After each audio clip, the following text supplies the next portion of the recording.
People buy solutions. They don't buy pretty pictures. If you can't do this, I do think you're going to struggle. It's never crowded along the extra mile.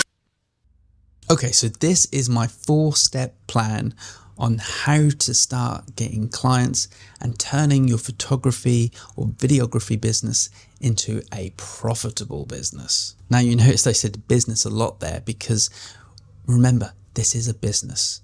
This isn't charity work. This isn't people just supporting you because you're good. This is a business. So we're going to be talking about this as a business today. So I haven't made a video on this yet, but today I'm going to be talking about the system that I use, the process, the framework to get clients, to get more clients and start generating more revenue within your business. And I use a 4-step plan, a 4-step system, process, framework. This is the thing that I help and use with all my clients. If you just want to dive deeper into this already without going on to this video, there's a link in the description, or you can just book a call with me. It's a complimentary call and we can just chat about it.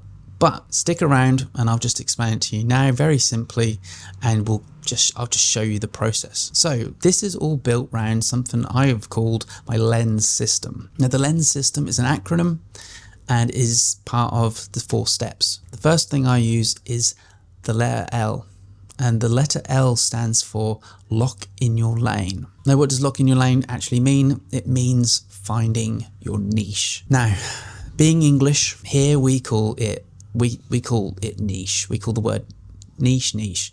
In America, they call it niche. And also in America, there's a phrase called the riches are in the niches. And that, for me, to be honest, couldn't be more true. Finding your niche, your niche, is very important in, I think, most businesses, because you are talking to a specific audience.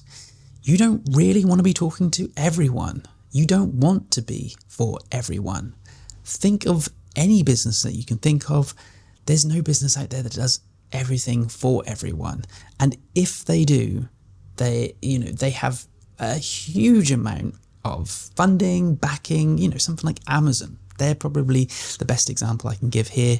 And most people are not Amazon, and you would not want to compete with Amazon. You want to carve out your own little market, your own little slice. So this is why getting very niche, even if you, within your photography or videography, if you can get very niche to the target audience you want to speak to, this is going to make everything so much easier. So finding your niche is the first step. Now you might think, well, that's easy. I know mine. Great. Then step 1's already done. But for a lot of the clients I work with and a lot of people I speak to, this is something that has been so hard to do, because photographers and videographers, they don't really want to limit themselves. They don't want to go, well, actually, I can do this as well. They think that they might be cutting off their nose to spite their face, but you couldn't be more wrong. The fact is, actually, when you get clearer, there's more clarity about what you do, you're actually going to be able to help better. So finding your niche is essential as an artist, as a creator, as a photographer, a videographer. If you can't do this, I do think you're going to struggle. That's just my personal opinion. Someone might tell you different, but it might then come down to just personal branding. And then, I'm sorry to say, creating a personal brand, it's then you are the niche. So it's all relative. So step 1, find your niche, lock in your lane. Step 2, this is another thing that loads of photographers and videographers don't know. So let's say you have your niche, you know your audience, you know who you're talking to. What are you selling? What's your offer? Oh, you have a service. You take photos, you take pretty pictures, you take nice videos. Great. And then all you get is, well, the client will just say, well, how much do you charge? And you say, I don't know, £500, $500. And they're like, well, so-and-so down the road does it for 200. And you're like, well, and then it just becomes a race to the bottom. You do not want to be competing in that. We have to talk about offers so we can talk about outcomes. You have to ask yourself this very important question. What painful problem do I solve using my camera? Even if you're a photographer or videographer, you have to ask yourself that question. Without this, I think you're really going to struggle again. So that's why these steps are so important. If you don't know how you're going to help your niche overcome the problem they have in their business, I'm afraid you might work with them once, you might be lucky enough, but you're not going to get a lifetime valued customer here. You need to create an offer. So the letter E stands for engineer your offer. So you have to engineer something that is genuinely going to help and is painful enough that you can charge a premium price. And if not a premium price, it is a working relationship. So maybe it's retainer work. Let's take example what I once did.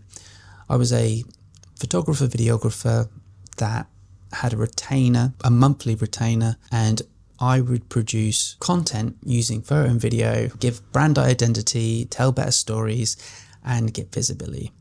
Now, through doing that, I was fortunate enough to get some viral videos, which would give me social proof, then would give me more jobs. Positioning myself with that offer made it just so much easier, because I knew exactly what my offer was. I had a plan, I had testimonial, I had proof. I had proof of what I've done. But more importantly, I knew what the outcome was, what the transformation was. I would work with people like charities, dentistries, all local businesses in my area, helping them basically communicate exactly what they did and get their message across and help package that into reels, again, professional photography, and give them all the stuff that they couldn't do on their own. Anyone who runs a business doesn't have time to do the creative side. So that's why they're going to hire you. So even if you're just saying, I know that you're a very busy businessman or business person, but I am willing to take out the heavy load of you posting every day, and I'm going to create content and just keep the flow of social media going. You can count on me. That is something that is worth something to them. I always do say as well, you do have to go above and beyond if you're going to make being a creative your job. As I said, I provided video and photo for companies, but I also had a back-end offer that said, do you want me to take over your social media and post on your behalf? And of course, they bit my hand off with that because they were like, oh yeah, just take care of it. The amount of people who hate doing that is unreal. And so the amount of people that will, pay you a good amount of money to do that is, really transformative. That's a really good positioning. That's a painful problem for them. And what that does is most people will buy for 3 reasons. It saves them money or makes them money, saves them time or gains them time, or reduces risk. And if one of them is just like, oh yeah, I'm going to gain loads of time because you're going to do that for me, then people will pay for that. That becomes a painful problem that you can solve. So really think deeply about what your audience needs, what's their biggest problem, and how you can help them overcome it. Because when you do that, then you can start getting paid very well, to use your camera, in this industry and create a business for your own. Like I said, you have to think above and beyond. There's a really lovely quote that I love, which is, it's never crowded along the extra mile. Think about that and let that sink in. Okay, so the third step is the letter N, and it stands for narrate with purpose. Now, there are 2 ways to get clients. There's inbound and outbound. Now, yes, you can send out 100 emails this week and you might get, a few nibbles, but through doing this long enough, it's a difficult sell. They're like cold emails. Ask yourself, how many cold emails have you replied to in the last even 3 to 6 months? Probably not that many. So think about it from that view. It's really a really good way to just flip things on their head. Like, have I actually done that?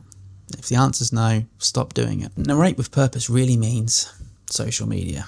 And again, you might be rolling your eyes here because you're thinking, but I'm just a photographer.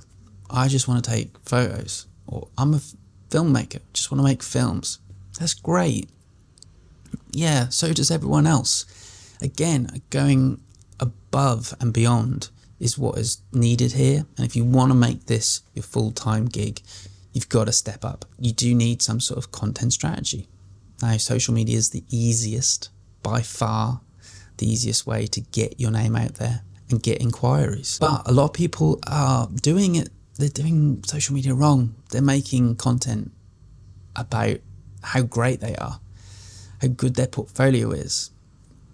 They're not showing anyone how they solve the problem. And so Narrate with Purpose is all about telling people your creative process, your framework, how, people buy from people. They buy, how you work together. They don't buy your photos. They don't buy your films, however lovely they might be and however exciting, it is to engage with people who go, oh wow, great shot. But once they've put that, they're scrolling, they're moving on. They're not thinking, I might give him a DM.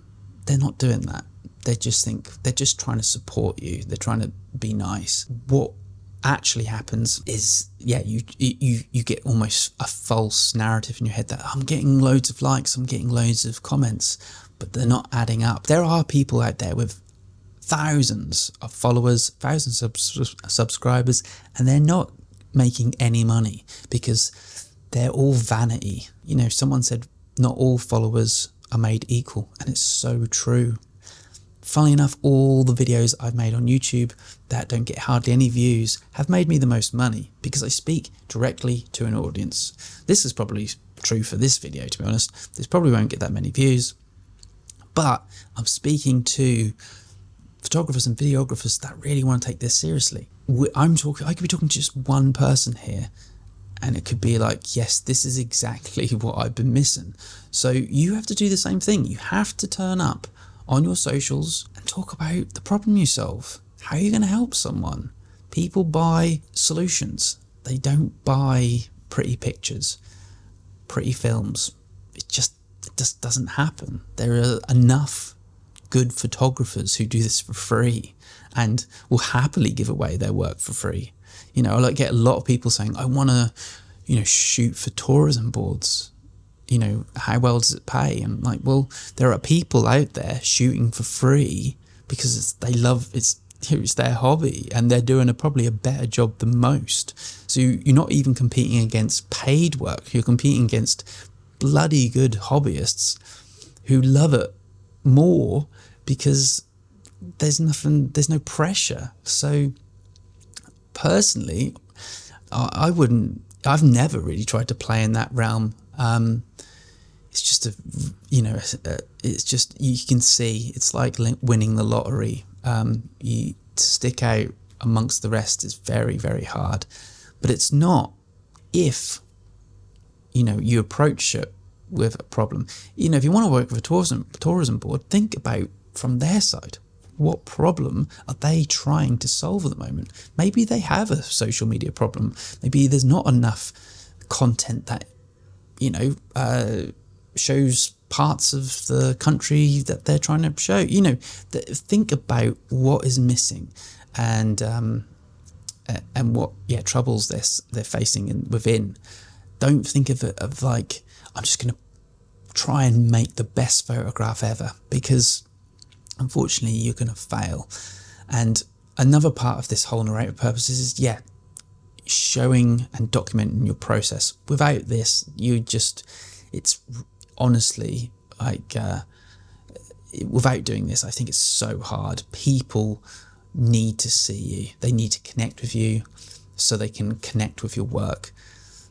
If that's not there, then it's very hard to people aren't just seeing a photo and going, right, how do I book this guy? They go, I think I could work with this chap. He seems like a nice guy. He speaks like he's got, a level head. And I think that's what people do. I'm pretty sure, to be honest. And when it also, another thing I would suggest is, yes, I think things like Instagram are brilliant, but if you can, I'd start turning up on YouTube. The main reason is it builds long-form trust. To sell anything to anyone, you need to have trust and connection. And if you don't have either of those two things, if you've made no connection and you've built no trust, no one's going to buy from you. And the best way to do that is long-form videos that explain your process and how you actually do it, and come across genuine, trying to actually sound like you're trying to help people's problems. So this is important.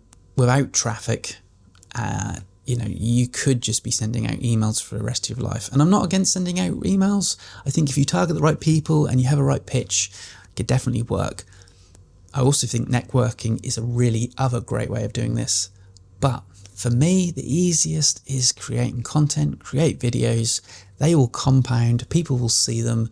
And if you talk about the problem you solve long enough, you'll just have people turn up and book a call and, lead to the next stage, which is stage 4. Now, stage 4 is the letter S, and it stands for sell and scale. Now, this is where you need to start putting on your salesman hat. And I know most creatives hate this part because no one really wants to sell their work. They just want people to, you turn up, work with them, and that be it, and get paid and go. But becoming a salesman is essential, really, in this game. And if you don't, then I think you will struggle. So we need to understand the core basics. We need to understand language. We need to understand how to pitch. We need to understand, confidence and clarity in your offer. Now, this is something I go through, in my program, and something we work on together. But it's, every stage is so important. And this is something I had to learn. It's something that a lot of creatives who are successful learn too. And if you want to be successful, you're going to have to learn how to sell yourself. And you're selling yourself. You aren't selling your work. You're selling you and your process. If the person believes that you can figure this out together in a collaboration, you'll get the job. If you're just trying to sell your work, I really don't think that it's going to land, because people will just go, you know what? My friend Matt could just do this. He's got a camera. He could just come round and take a few photos for me. That is not it. You need to show the depth and the process and the system, and that's why I talk about having a system. You need to show how the cogs work, because once that is translated and shown to your client, they're going to understand that that's why it's so important to work for you, because they then pay for outcomes. They're not paying for, your pretty pictures. They're paying because, oh, you're going to get me more visibility. Oh, you're going to get me better brand identity. Oh, X, Y, or Z. Whatever it is that you do with your camera, that helps.